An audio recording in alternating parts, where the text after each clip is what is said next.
Hi everyone, Alexi Neal here with Embodied Healing and Tarot, and I just wanted to take a moment today to share with you what I mean when I say that I read tarot and do energy healing from a trauma-informed space. So first of all, I think it's important to acknowledge that my background in yoga therapy, I am a certified and internationally certified yoga therapist, and I have specialized for the last few years in working with trauma, which means working with the nervous system and the way that our nervous system tends to create patterns and store experiences that we've had in our lives, whether they're really large traumatic events or smaller events that we just weren't able to integrate into our system as well, or such in the case of childhood trauma, oftentimes like repeated smaller events that just create a sense in our nervous system of not being safe chronically.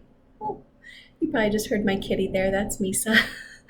So I just want to share with you a little bit about what it means to do this work from a trauma-informed space. So first of all, I think it's so important to acknowledge the harm that has historically been done in these modalities. There can be a sense sometimes of disempowerment, of things happening to you, especially when it comes to the tarot, where you may have received a tarot reading at some point in your past and had somebody tell you something that's going to happen to you, or have somebody tell you the reason why things are happening to you in a certain way. And not that there's anything inherently wrong with that. I think we're just getting to a point in our culture where we have to acknowledge that most of us on some level are carrying around trauma, and that it doesn't serve us oftentimes to have it presented in a way that is taking away our sense of agency and choice, because that's so often what happens in traumatic experiences, is that we have this sense of not being in control of ourselves, which of course our brain and our bodies interpret as being incredibly unsafe. So when I work with the tarot, when we're pulling cards for you, the way that we make this trauma informed is first of all acknowledging that the energy in these cards is always inherently wanting to help and wanting to serve. It is also not necessarily inherently a future-focused modality. So we bring it into the present moment, and with every single card, we're asking, how can this actually be a message of service right now, of empowerment, of choice? You know, where is that in there? And you might be surprised when you start to look at it through this filter, the cards don't change their meaning actually deepens. Because the thing with these archetypes, like, they have been around for centuries. These are things that human beings have been tapping into out of a desire for deeper connection with spirit, out of a desire for deeper connection with our higher selves. So what we're actually doing in this sort of, my teacher, and I do need to give a ton of credit to Lindsay Mack for this. She is a huge pioneer in this field, bringing it into the trauma-informed lens. And then I just bring more of an embodied approach to it because of my background. But oh, I totally lost my train of thought. Okay, Spirit, I'm going to wait until you tell me where I was going.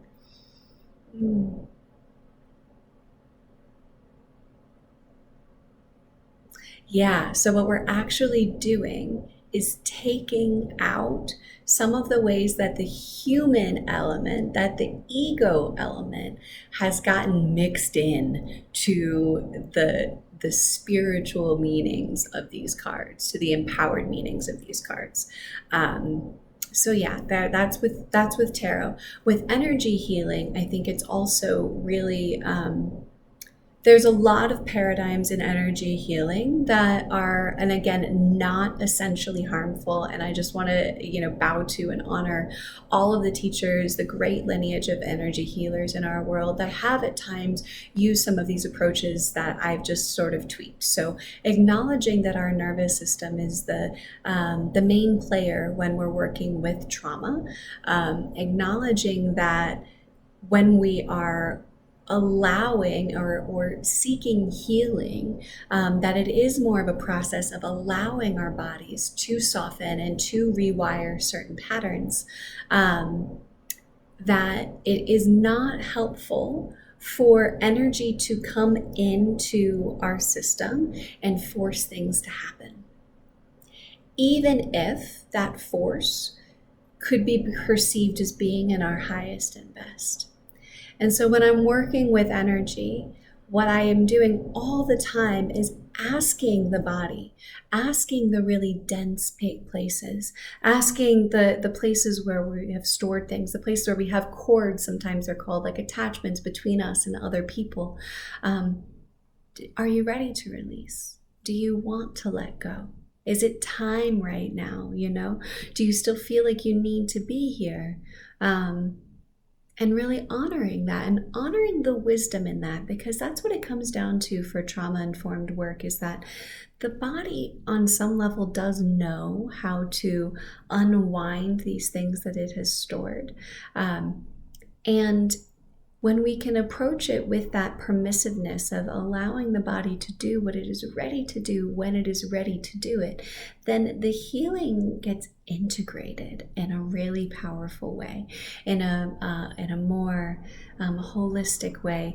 And it's not limited to what happens in the session, but because we have given the body choice and given permission, and to be fair, also the person, the brain that's on the table also gets a lot of choice in this process, then the healing that happens stays and keeps working, because we're transforming on a more fundamental level that is from the inside out rather than the outside in. So in any case, I'm going to leave it there. There's a lot more that we could dive into, so please feel free to comment, send me questions, all of that, and we can always discuss further. But sending lots of love to my community. If you haven't joined Patreon yet, that's an amazing place to get access to this work, to get to know me a little bit better, really low-cost tiers in order to get a sense of what embodied tarot actually looks like in practice, and also receive some collective energy healing, which I just love to send to you all. So even in this moment right now, my heart to yours, sending love. I'll talk to you soon.